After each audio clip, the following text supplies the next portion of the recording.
Bienvenue aujourd'hui pour notre nouveau tuto sur comment faire pour trouver des failles sur un réseau, sur notre réseau principal.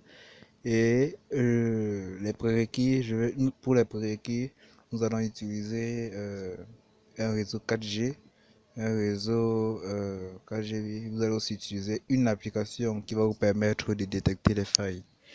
Bon, moi je suis pas en 2G, mais je suis pas en 4G, mais je vais juste vous montrer comment est-ce que ça se passe concrètement et vous pourrez faire des tests. Mais pour ceux qui regardent cette vidéo et qui sont au Cameroun comme moi, sauront que ces failles que je vais présenter ne sont pas de fake. Ce sont des choses ce sont des failles réelles.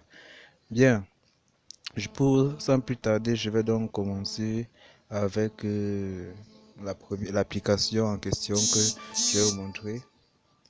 Donc, nous allons utiliser une application, mais je vais d'abord tester celui-ci pour voir si il offre cette option. Donc, là, on va aller ici en haut dans Tools. Tool. Bon, il n'ouvre pas Tools, donc nous allons essayer notre application. Ok, on va essayer HTTP Injector. Donc vous allez installer HTTP Injector. C'est un VPN qui utilise plusieurs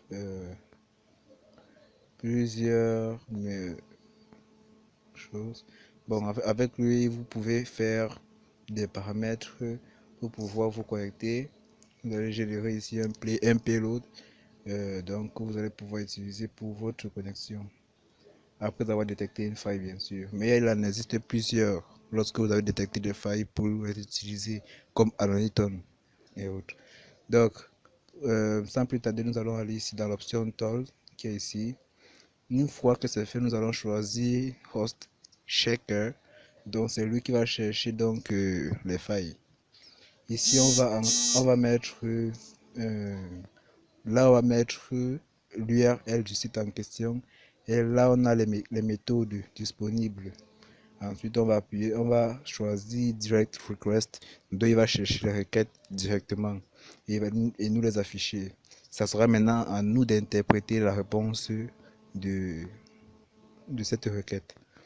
Bien, une fois que c'est fait, moi, je vais vous montrer le réseau que j'utilise pour ça. Donc, moi, je suis je suis au Cameroun. Donc, si vous utilisez Orange, en fait, ça dépend de votre réseau. Pour ceux qui utilisent Orange, vous allez mettre orange.cm. Bon, CM signifie Cameroun.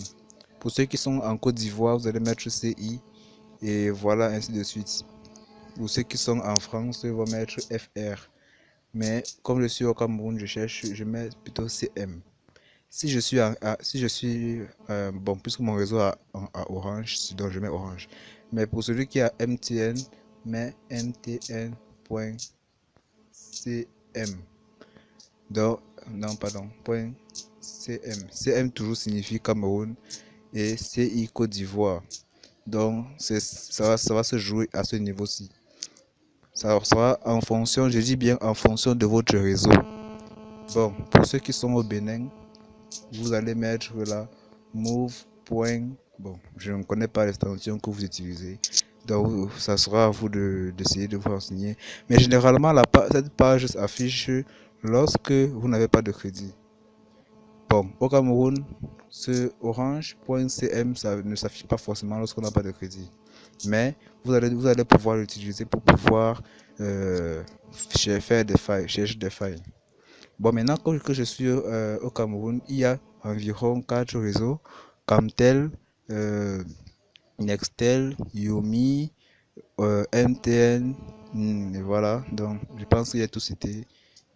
MTN, bon, Nextel. Donc, ça sera en fonction de tout ça. Moi, je vais tester dans tous les réseaux pour pouvoir quel est le réseau qui présente les failles. Donc, je vais donc partir là. Ok. Donc, je vais commencer avec Orange. Donc, je fais un Orange. .cm. J'ai choisi la première méthode get et ensuite j'active direct request. Ensuite j'appuie sur check. J'attends la réponse. Voilà. Donc ici vous voyez la réponse ici c'est un 301 moved permanently. Je vais vous montrer la signification des différentes requêtes HTTP. Donc, voilà.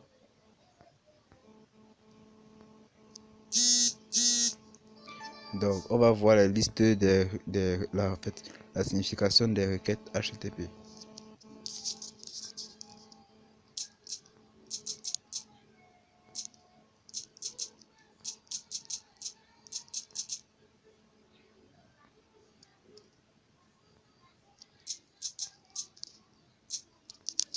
Voilà, on attend le résultat. On va sur Wikipédia.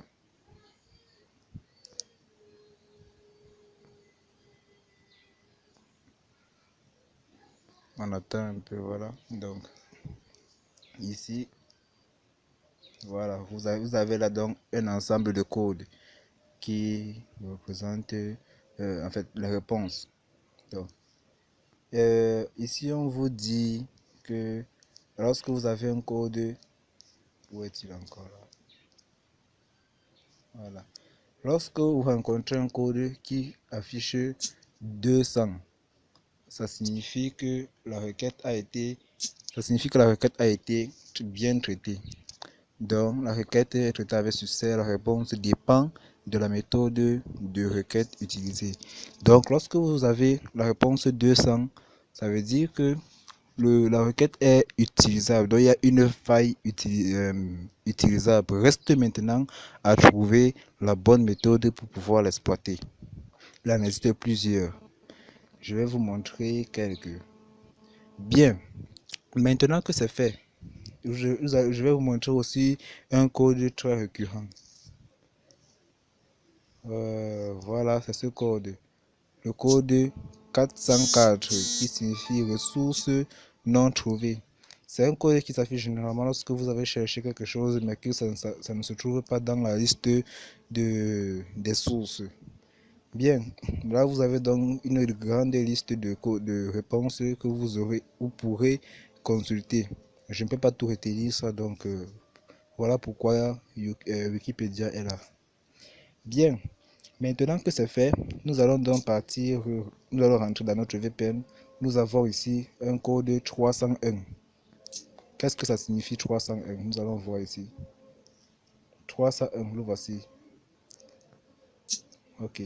Il signifie, ici on dit move permanently, c'est-à-dire document remplacé de façon permanente. Donc ça veut dire qu'il n'y a aucune faille exploitable. Vous voyez ici on dit move permanently. Nous allons donc chercher dans notre méthode post. On attend. On me dit toujours la même chose. On change. On me dit encore la même chose. Je vais donc effacer et changer de site. Donc là, je vais aller sur MTN.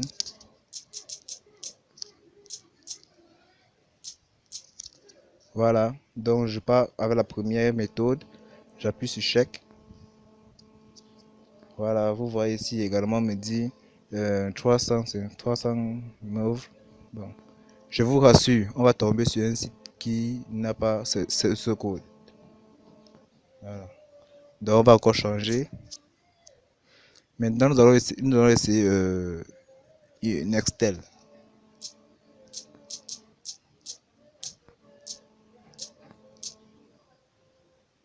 Hop.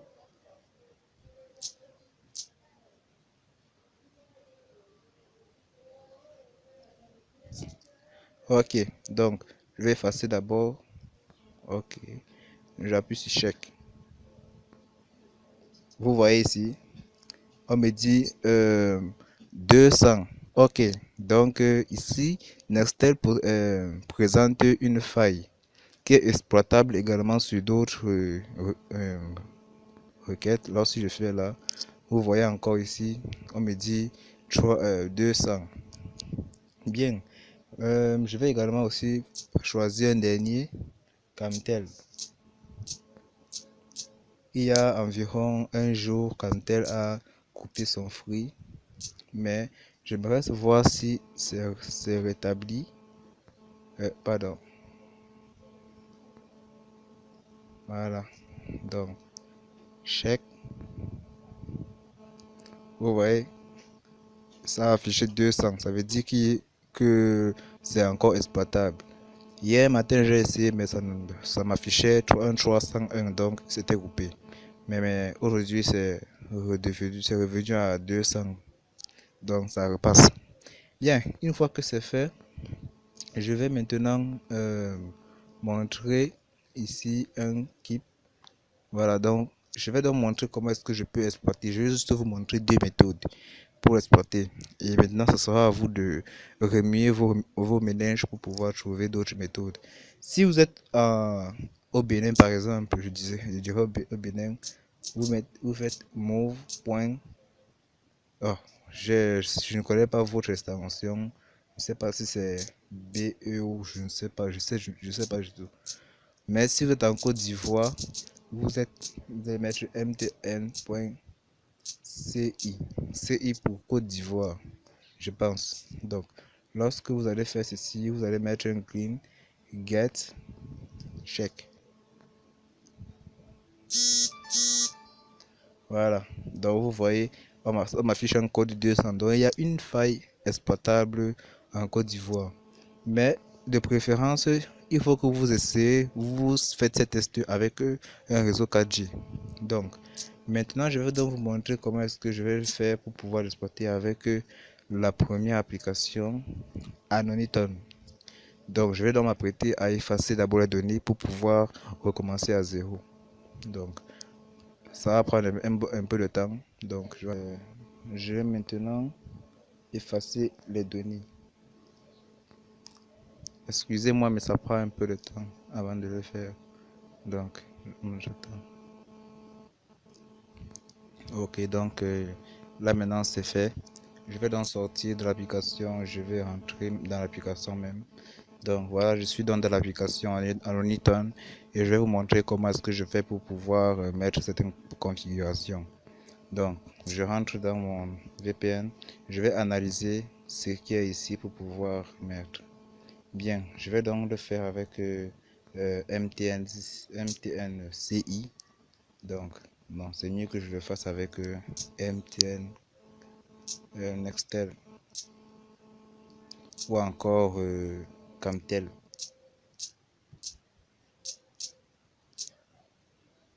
Non, je ne fais pas avec Camtel. Je vais choisir MTN-CI. Et je vous rappelle, ça ne va pas automatiquement marcher, ça dépend de le moyen comme je vous ai dit. Donc, là, n'hésitez plusieurs moyens. Tout comme ça peut marcher. Oui. Bien, là j'ai donc j'ai ici un code, ici, lorsque vous voyez là, j'ai un code HTTP. Donc, ça veut dire que c'est HTTP que je vais utiliser. En allant donc dans mon Anoniton, je choisis ici en haut là.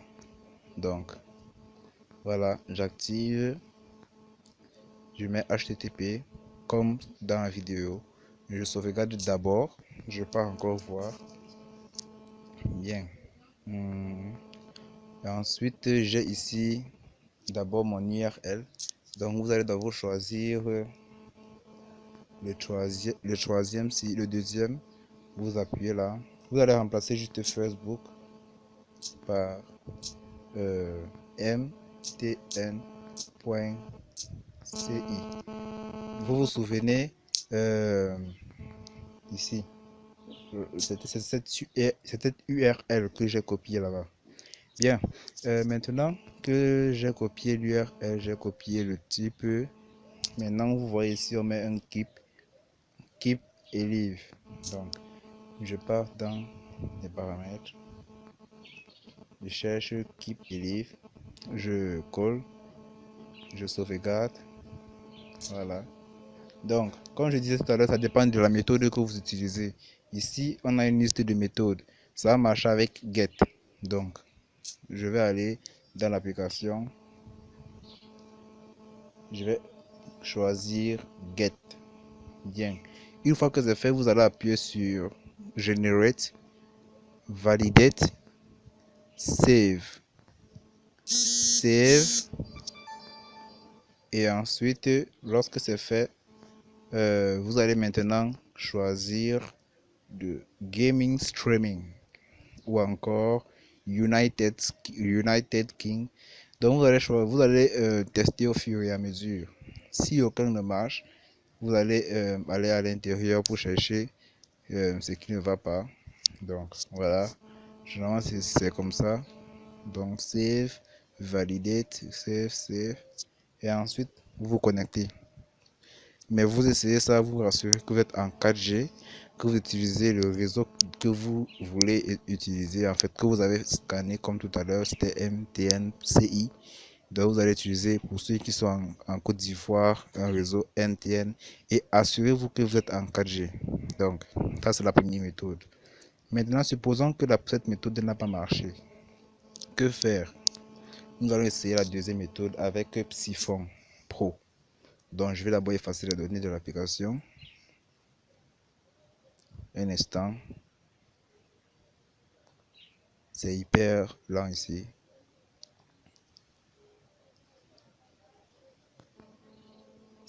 Ok.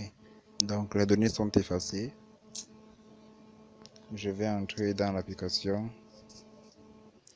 Voilà, donc vous assurez que vous avez utilisé, vous appuyez sur tout l'appareil.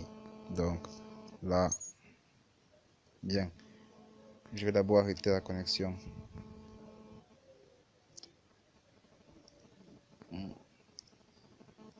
Ok, bien maintenant donc, rassurez-vous, il n'y a aucun paramètre à considérer. Vous allez mettre aucun paramètre. Donc, vous allez juste essayer ça comme ça. Et vous allez essayer de vous connecter là.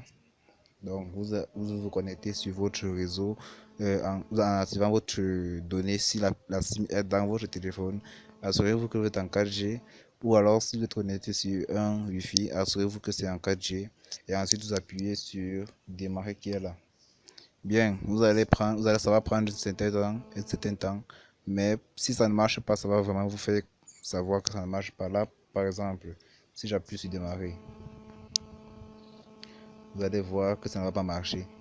C'est normal parce que je suis en mode 2G. Donc, généralement, ça fait comme ça prend vraiment du temps. Donc, mais là, ça se connecte parce que j'ai les données, donc j'ai les mégas. Donc, c'est normal que ça se connecte. Bien. Donc, vous allez donc chercher d'autres méthodes. Il en existe plusieurs. Ou alors, si vous ne trouvez pas un moyen pour le faire, vous allez donc pouvoir, si vous avez des bitcoins, chercher à acheter des comptes bitcoin, acheter des comptes free sur Your Freedom. Donc, c'est là-bas c'est moins cher. Il va falloir que vous ayez d'abord un compte. Bon, maintenant, je ferai un tuto sur comment faire des retraits sur votre bot. Donc, à partir de votre bot, comment est-ce que vous pouvez faire pour un retrait. Bien. Maintenant, si vous avez aimé la vidéo, s'il vous plaît, veuillez liker et commenter pour m'encourager à faire plus. Donc, on se revoit la prochaine fois.